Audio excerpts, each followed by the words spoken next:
Hello. आज हम molecular basis of inheritance का एक बहुत इंपॉर्टेंट टॉपिक पढ़ेंगे which is called DNA replication. In the process of DNA replication एक DNA molecule one DNA molecule separates to form two strands parental strand जिसके ऊपर नई डॉटर स्ट्रैंड बनती है। तो आप देख सकते हैं एक डीएनए मॉलिक्यूल से दो डीएनए मॉलिक्यूल्स बन गए हैं and this process is called DNA replication. This takes place during the S phase of the cell cycle. हम पढ़ चुके हैं कि सेल साइकिल में एक छोटा सा फेज आता है which is called the synthetic phase. उस टाइम पे डीएनए रेप्लिकेशन होता है। नाउ डीएनए रेप्लिकेशन की अगर हम बात करें तो it has three steps. The first step is called initiation, second step is called elongation and the third step is called termination. तो इनिशिएशन, elongation एंड टर्मिनेशन करने से पहले डीएनए को रेप्लिकेट करने के लिए रॉ मटेरियल को तैयार किया जाता है। तो हम जानते हैं कि डीएनए जो है, DNA molecule it is made up of deoxy ribonucleotides. Deoxy ribonucleotides. हम जानते हैं कि डीएनए मॉलिक्यूल न्यूक्लियोटाइड से बनता है, डीऑक्सी राइबोन्यूक्लियोटाइड से। तो इनको सबसे पहले प्रिपेयर किया जाता है। तो in the first step what happens कि डीऑक्सी न्यूक्लियोटाइड मोनोफॉस्फेट्स, इसमें हम टू इनऑर्गेनिक फॉस्फेट कंबाइन करते हैं और ये बनाते हैं आपके डीऑक्सी न्यूक्लियोटाइड ट्राइफॉस्फेट। इनका मतलब है, इस टर्म का मतलब है कि आपका एएमपी से एडिनोसिन मोनोफॉस्फेट से एडिनोसिन ट्राइफॉस्फेट बनेगा, गुआनोसिन मोनोफॉस्फेट से गुआनोसिन ट्राइफॉस्फेट बनेगा, साइटिडिन मोनोफॉस्फेट से साइटिडिन ट्राइफॉस्फेट बनेगा एंड थाइमिडीन मोनोफॉस्फेट से थाइमिडीन ट्राइफॉस्फेट बनेगा। तो these molecules are called deoxyribonucleotides और ये एक्टिवेटेड डीऑक्सीराइबोन्यूक्लियोटाइड्स होते हैं। So the first step before anything, their first step is called activation of deoxyribonucleotides. Activation of deoxyribonucleotides, deoxyribonucleotides, ribonucleotides. एक्टिवेशन का मतलब है उसमें और फॉस्फेट ऐड करना सो that it has plenty of energy. Activation करने के बाद जो हम अगला स्टेप करते हैं that is called initiation. Now this is a big step. Initiation का मतलब है डीएनए रेप्लिकेशन को स्टार्ट करना। इसमें जो सबसे पहला स्टेप है that is called ori, origin of replication. Origin of replication DNA का वो सीक्वेंस है जहाँ पे रेप्लिकेशन स्टार्ट होती है। तो अगर आप यहाँ देखें, इफ यू लुक हेयर इस मॉलिक्यूल में, this is a molecule of DNA, यहाँ पे देख सकते हैं डीएनए का मॉलिक्यूल है। इस डीएनए के मॉलिक्यूल में यहाँ पर ओरिजिन ऑफ रेप्लिकेशन है। So origin of replication DNA का एक सीक्वेंस होता है like GAATT, something like this. तो इस तरह का एक सीक्वेंस होता है और we can say this could be TATA, TATA box, और GACA, इस तरह का एक डीएनए का सीक्वेंस होता है which is called origin of replication. और यहीं पर डीएनए रेप्लिकेट करना स्टार्ट होता है। आप देख रहे हैं कि ओरिजिन ऑफ रेप्लिकेशन से डीएनए खुलना स्टार्ट हो रहा है और इससे फाइनली दो मॉलिक्यूल्स बन रहे हैं। ये देखिए यहाँ पर ओपनिंग थोड़ा ज़्यादा हो गई है, यहाँ पे दो मॉलिक्यूल बनना स्टार्ट हो गए हैं और यहाँ पे दोनों मॉलिक्यूल सेपरेट हो गए हैं। तो आप यहाँ देख सकते हैं कि एक डीएनए मॉलिक्यूल से किस तरह से दो डॉटर डीएनए मॉलिक्यूल बन गए हैं और जिस प्रोसेस में स्टार्ट होता है that is called origin of replication. This was the first point. The next point is replication fork. ये देखिए यहाँ पर रेप्लिकेशन फॉर्क एक वाई शेप स्ट्रक्चर होती है which is formed by unwinding of DNA during replication. हम जानते हैं कि डीएनए का मॉलिक्यूल हमारा हेलिकली एक हेलिकल स्ट्रक्चर होता है इस तरह से। तो जब हम इस मॉलिक्यूल को ओपन कर देते हैं, इसका हीलिक्स ओपन कर देते हैं, तो ये एक स्ट्रेट मॉलिक्यूल बन जाता है इस तरह से। This is done by an enzyme which is called helicase. So helicase is an enzyme that helps to unwind DNA. इस इस ओपनिंग के टाइम या अनवाइंडिंग के टाइम एक वाई शेप स्ट्रक्चर बनता है जिसे हम रेप्लिकेशन फॉर्क कहते हैं। तो अगर आप यहाँ देखें, इफ यू लुक हियर, तो जब हमने डीएनए का मॉलिक्यूल ओपन किया है, when we have open the DNA molecule, तो अब ये देख सकते हैं इस तरफ भी एक वाई शेप का स्ट्रक्चर बन रहा है और इस तरफ भी एक वाई शेप का स्ट्रक्चर बन रहा है। Both of these Y shape structures are called replication fork. यहाँ पे भी आप देख सकते हैं कि this is a Y shape structure and this is also a Y shaped structure. Again this is called a replication fork. इसके बाद हेलिकेज हमने डिस्कस कर लिया. हेलिकेज एक ऐसा एंजाइम है which will help to unwind the DNA. DNA के helical structure को स्ट्रेट फॉर्म में कन्वर्ट करने में ये हमारी मदद करता है. जब डीएनए मॉलिक्यूल, ये देखिए डीएनए मॉलिक्यूल है, जब ये ओपन होगा, व्हेन इट ओपन्स अप, तो ये ऊपर की तरफ काफ़ी सारा स्ट्रेन, काफ़ी सारा प्रेशर क्रिएट करता है which is called the torsional strain. इस टॉर्शनल स्ट्रेन को रिलीज करने के लिए हमें एक एंजाइम चाहिए which is called topoisomerase. So topoisomerase is an enzyme that helps to release the torsional strain. उसके अलावा जब हम एक डीएनए मॉलिक्यूल को इस तरह से ओपन करते हैं, तो ये जो सिंगल स्ट्रैंडेड डीएनए मॉलिक्यूल हैं, this and this, they are highly unstable. इसको स्टेबलाइज करने के लिए हमें कुछ एंजाइम्स की या प्रोटीन्स की ज़रूरत पड़ती है, जिन्हें हम बोलते हैं सिंगल स्ट्रैंडेड बाइंडिंग प्रोटीन्स, एसएसपीस. ये देखिए एसएसबीस और सिंगल स्ट्रैंडेड बाइंडिंग प्रोटीन्स, ये आपके डीएनए मॉलिक्यूल को स्टेबलाइज करने में मदद करते हैं. नाउ डीएनए रेप्लिकेशन में when you start to replicate DNA, like this is the DNA molecule, आपने इसे ओपन कर दिया है और आपने इसमें छोटे छोटे single strand binding proteins add कर दिए हैं. ऊपर की तरफ एक एंजाइम है जिसको हम हेलिकेज कहते हैं, और सबसे ऊपर एक और एंजाइम है जिसको टोपोआइसोमेरेज कहते हैं. तो इस डीएनए स्ट्रैंड में नाइट्रोजन बेस पेयर्स होंगे, like you can have adenine और thymine. I will show to you here. इस तरह से एडेनिन, थायमीन, साइटोसिन, गुआनिन, कुछ भी हो सकता है. Now DNA replication is based on base complementary. Base complementarity का मतलब होता है कि एडेनिन के ऑपोजिट जो बेस पेयर है थायमीन, वो लगना चाहिए. थायमीन एडेनिन के साथ बॉन्ड फॉर्म करता है, तो वहाँ पे वो लगना चाहिए. लेकिन डीएनए रेप्लिकेशन में जो एंजाइम हमें चाहिए, डीएनए पॉलीमरेज, उसकी एक खास बात होती है कि वो कभी भी रेप्लिकेशन को स्टार्ट नहीं कर सकता है. It can continue the replication but it can never start the reaction. इसीलिए हमें एक और एंजाइम चाहिए जिसको हम प्राइमेज कहते हैं. ये प्राइमेज एक छोटा सा आरएनए का स्ट्रक्चर बनाता है, very small structure of RNA which is called RNA primer. तो ये एडेनिन के ऑपोजिट हम यूरासिल लगा देंगे, थायमीन के ऑपोजिट एडेनिन और साइटोसिन के ऑपोजिट गुआनिन लगा देंगे. तो ये छोटा सा आरएनए मॉलिक्यूल हमारा बिगिनिंग में लग जाता है विच is called an RNA primer. और उसके बाद गुआनिन के ऑपोजिट हमारा साइटोसिन लगेगा एंड सो ऑन. उसके बाद हमारी डीएनए मॉलिक्यूल कंटिन्यू होगी which will be continued by the enzyme DNA polymerase.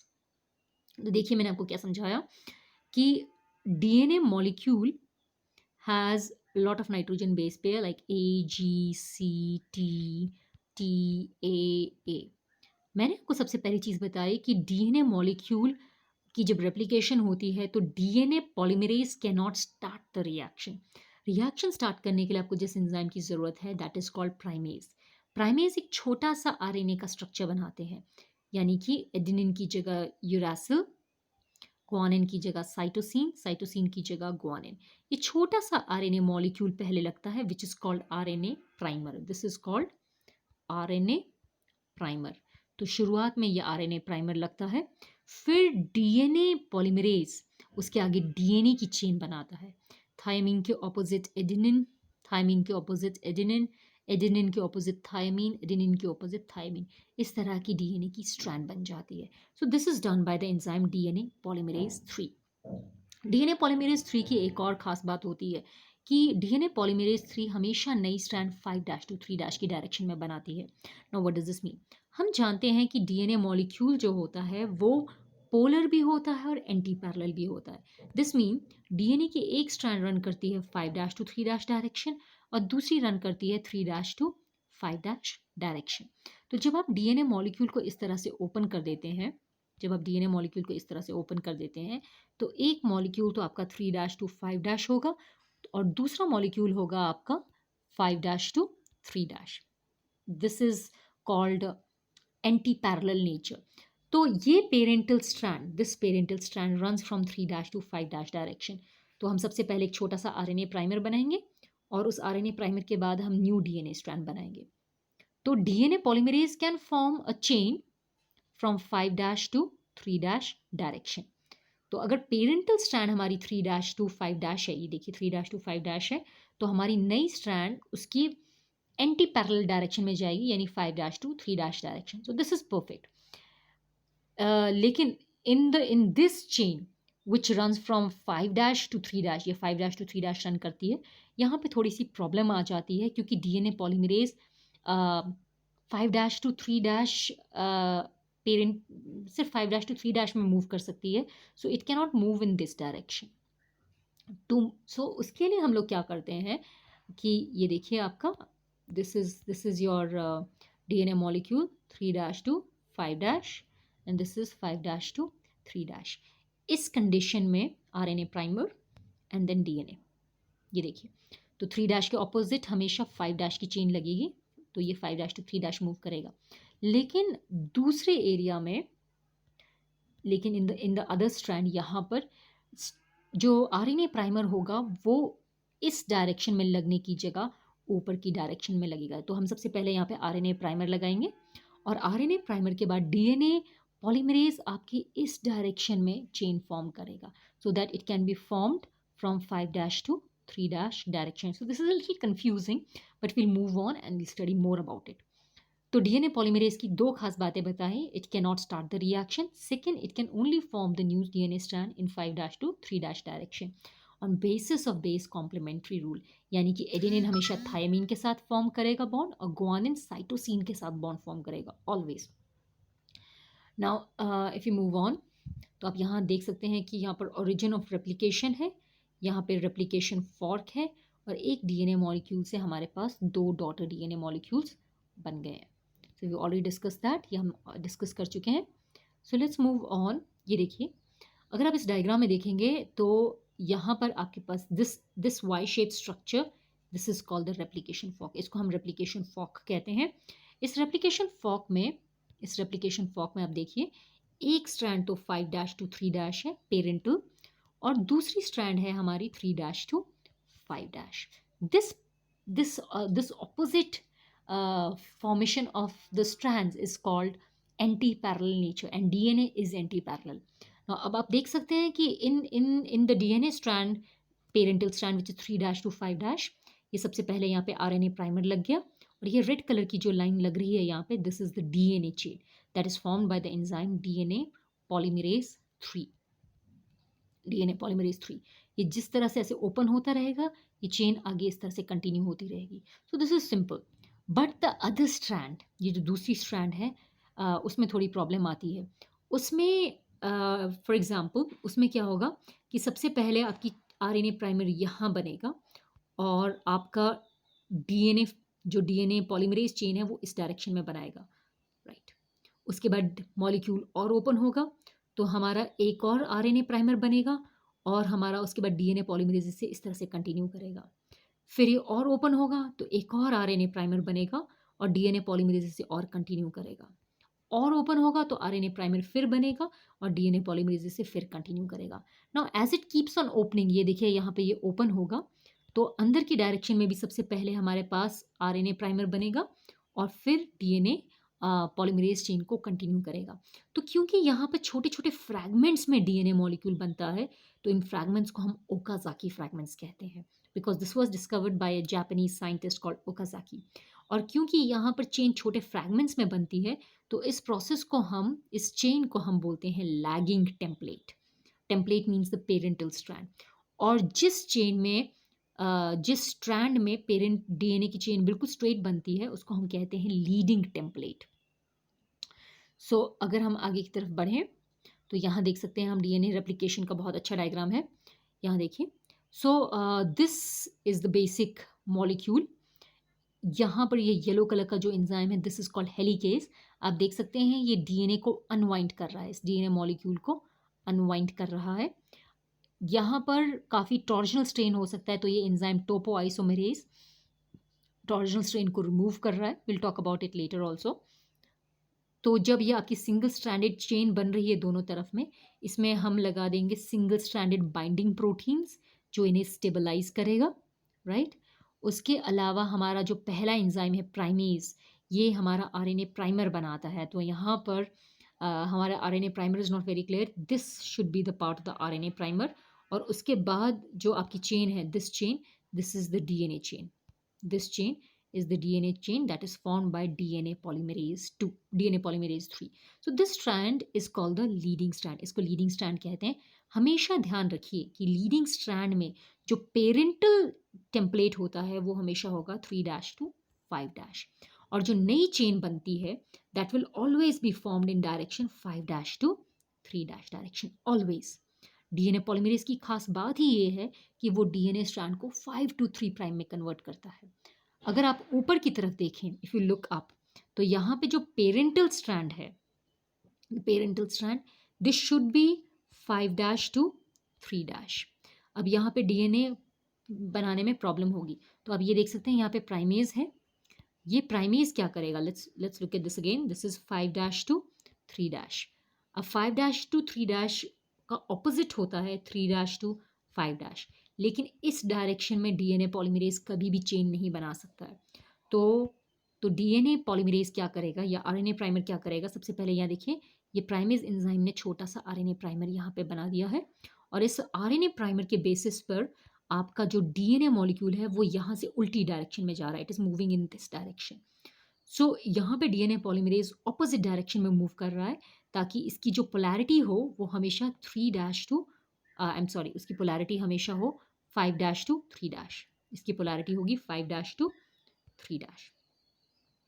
5' to 3' की पोलैरिटी के लिए ज़रूरी है कि ऊपर की पोलैरिटी हो 3' to 5'. Now this has probably become a little confusing. तो यहाँ पर जो हमें एंजाइम्स चाहिए, that is DNA polymerase which is working in opposite direction. यहाँ पर अगर आप देखें, इफ़ यू लुक हेयर, तो DNA polymerase is working in this direction.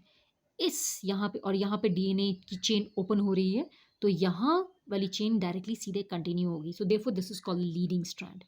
और ऊपर की डायरेक्शन में ये यहाँ पे कंटिन्यू होगी, लेकिन जब चेन दोबारा ओपन होगी तो यहाँ पर एक और आरएनए प्राइमर बनेगा, और उसी आरएनए प्राइमर को सपोर्ट करने के लिए एक और नई डीएनए स्ट्रैंड बनेगी. तो ये छोटे छोटे फ्रैगमेंट्स बनेंगे which is called Okazaki fragments. These are called Okazaki fragments, and this strand is called the lagging strand. So let's move on. तो इलॉन्गेशन में, अगर हम इलॉन्गेशन की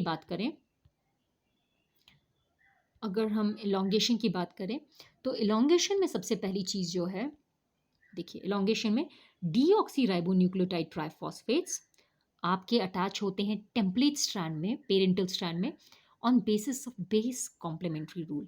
यानी कि एडेनिन थायमिन के साथ 2 बॉन्ड्स बनाएगा एंड गुआनिन साइटोसिन के साथ 3 बॉन्ड्स बनाएगा. सो this is done by DNA polymerase 3. जो आपके न्यूक्लियोटाइड ट्राइफॉस्फेट्स हैं वो 2 फॉस्फेट को रिलीज करेंगे to form deoxy nucleotide monophosphate.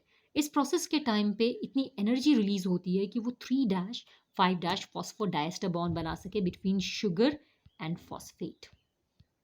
Right. DNA polymerase 3 की, जैसे हम डिस्कस कर चुके हैं, 2 खास बातें होती हैं. ये कभी भी रेप्लिकेशन को स्टार्ट नहीं कर सकता है, but it can continue it. दूसरी, it can only form a new strand in 5' to 3' direction. That mean अगर नई स्ट्रैंड इस डायरेक्शन में बन रही है तो पेरेंटल डीएनए टेम्पलेट स्ट्रैंड हमेशा 3' to 5' होनी चाहिए. It should always be in 3' to 5' direction. Now let's move on. यहाँ पर हम करेंगे leading strand and lagging strand में different. Leading strand is also called continuous strand. इसमें टेम्पलेट 3' to 5' का होता है पेरेंटल स्ट्रैंड. इसमें शुरुआत में एक ही आरएनए प्राइमर की ज़रूरत होती है, ओकाजाकी फ्रैगमेंट नहीं बनता है, और जो न्यू डॉटर डीएनए है वो कंटिन्यूसली फॉर्म होती है. लैगिंग स्ट्रैंड को हम डिसकंटिन्यूअस स्ट्रैंड भी बोलते हैं. इसमें डीएनए टेम्पलेट इज 5' to 3', तो उल्टी डायरेक्शन में डीएनए मॉलिक्यूल बनता है. आरएनए प्राइमर एक से ज़्यादा ज़रूरत पड़ती है, छोटे छोटे फ्रैगमेंट्स बनते हैं डीएनए के विच इज़ कॉल्ड ओकाजाकी फ्रैगमेंट्स, और नए डीएनए स्ट्रैंड्स छोटे छोटे फ्रैगमेंट्स में बनते हैं विच is called discontinuous formation of DNA strand. So this was in elongation. आप यहाँ पे भी देख सकते हैं कि ये देखिए leading strand, this is the leading strand आप देख सकते हैं. इसमें जो पेरेंटल स्ट्रैंड है लीडिंग स्ट्रैंड में, this is the leading strand. Parental template strand is 3' to 5'. ये आरएनए प्राइमर आपका बन गया, और 5' to 3' पे, ये देखिए 5' to 3' पे कंटिन्यूस चेन बन रही है with help of enzyme DNA polymerase 3. अगर आप नीचे की चेन देखेंगे तो इसमें जो पेरेंटल स्ट्रैंड है, this is the parental strand orange colour की, ये है 5' टू 3'। अब 5' के ऑपोजिट चेन जो होगी वो बनेगी 3' टू 5'। लेकिन हमारा डीएनए पॉलीमरेज कभी भी इस डायरेक्शन में मूव नहीं कर सकता है। इसीलिए हमारा आरएनए पॉलीमरेज, ये देखिए, तो इसीलिए हमारा आरएनए पॉलीमरेज क्या करता है, वो इस डायरेक्शन में आ जाता है 3' टू 5' ऐसे मानिए। तो आरएनए पॉलीमरेज यहाँ पर आ जाएगा, आरएनए प्राइमर यहाँ आ जाएगा, सो दिस विल बी 5' और डीएनए पॉलीमरेज हमारा इस डायरेक्शन में बनाएगा फ्रॉम 5' टू 3'। जब ये छोटा सा फ्रैगमेंट बन गया, ओकाजाकी का फ्रैगमेंट, डीएनए और रीओपन होगा और अगेन दिस इज 3' टू 5'। इस 3' के ऑपोजिट छोटा सा आरएनए प्राइमर बनेगा और डीएनए पॉलीमरेज डीएनए फ्रैगमेंट को 5' टू 3' की डायरेक्शन में मूव करेगी। So this is the second Okazaki fragment and this is the enzyme helicase. तो this is called the lagging strand और the discontinuous strand and this is called the leading strand और the continuous strand. This was a bit complicated, अगर आपको कुछ problem हो तो आप एक बार पूछ लीजिएगा। सो यहाँ पर शुगर और फॉस्फेट के बीच में बॉन्ड बनाने में कैसे कैसे बनाया जाता है, हमने इसको डिस्कस किया था अभी, कि जो हमारे मॉलिक्यूल्स हैं, हमारे मॉलिक्यूल्स आप देख सकते हैं, ये molecules, these molecules, this is a sugar, a nitrogen base pair and 3 phosphate molecules. तो हम इसको बोलते हैं, we call this deoxy nucleotide triphosphate. इस ट्राइफॉस्फेट में वो ऊपर के 2 फॉस्फेट रिलीज हो जाते हैं और एक शुगर और दूसरे फॉस्फेट के बीच में यहाँ पर बॉन्ड बनता है, विच is called the 3'5' phosphodiester bond. This type of bond will be formed like this. This is called 3'5' phosphodiester bond. और इस बॉन्ड बनाने के लिए हमें इन फॉस्फेट को रिमूव करना पड़ता है। So this is how a phosphodiester bond is formed. तो हम लास्ट स्टेप पे आते हैं, विच इज़ कॉल्ड द टर्मिनेशन। तो जब डीएनए की स्ट्रैंड बन जाती है, यानी कि बनता रहता है, तो एक डीएनए से 2 कॉपीज बनती है, 1 डीएनए फॉर्म्स 2 डीएनए कॉपीज। उसके बाद एक लास्ट एंजाइम है which is called DNA polymerase 1। इसका सबसे पहला काम है आरएनए प्राइमर को रिमूव करना और आरएनए प्राइमर ने जो आरएनए बनाया था उसको रिप्लेस कर देना विद डीएनए, वो डीऑक्सीराइबोन्यूक्लियोटाइड्स। ये उसके अलावा चेक भी करता है कि कोई गलती तो नहीं है, यानी एडेनिन के ऑपोजिट थायमीन ही लगा है और गुआनिन के ऑपोजिट साइटोसिन ही लगा है। So it checks base complementary and it repairs the mismatched base. अगर गलती से एडेनिन की जगह गुआनिन लगा है तो इस गुआनिन को रिप्लेस करके ये इसकी जगह थायमीन लगा देगा। So it repairs the mismatched basis and abnormal, यानी कि गलत बेसिस को रिमूव करता है।